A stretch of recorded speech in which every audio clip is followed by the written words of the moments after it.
And now I'd like to talk a little bit about walking meditation.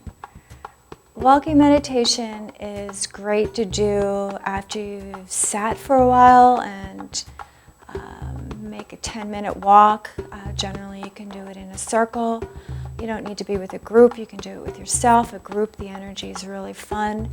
And it relieves some of the stiffness in the body, but also helps keep your body nice and calm. It's also a great thing to do for college students if you're walking from one class to another or out in the yard, just taking your time and just be very mindful of the lifting, the placing, and the touching of the feet.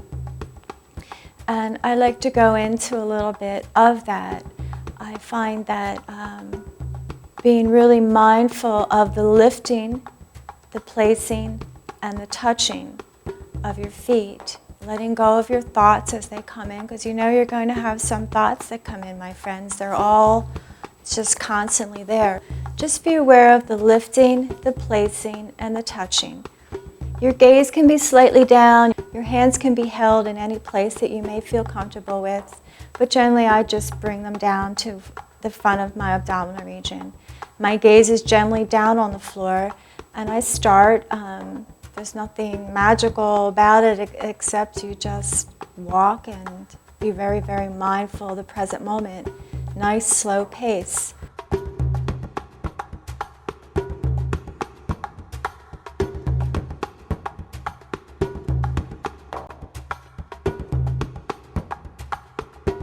And with the lifting and placing of the foot, you just be very mindful of the heel contact, the full bottom of the foot, the toes placing on the floor, and then the lifting of the opposite foot, the placing and the touching. And it just constantly is the lifting, the placing, and the touching, being mindful, the whole pressing of your foot into the floor.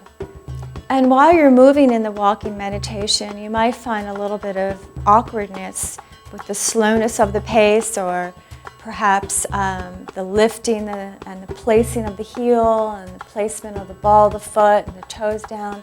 So just try to stay nice and calm with your balance, keeping your spine gently erect, your chin slightly tucked, and your gaze is forward. The rhythm is nice and slow, so keep the pace slow. Sometimes you might find your knees stay bent a little bit through it. Again, your gaze is forward, and your mind just stays nice and calm. Stay with your breath, and definitely stay with your breath. Be aware that you're breathing in, and be aware that you're breathing out, and sync it. Sync the breath with the motion of the feet. And in your walking meditation, and you're trying to get your flow going, the lifting and the touching, the movement of your legs, remembering that your knees might be slightly bent and your hands be down here by your abdominal region, and you'll be able to feel your breath, the rise and the fall of the belly. And that's okay. You can bring a little tension there into your abdominal region, or you can keep it relaxed.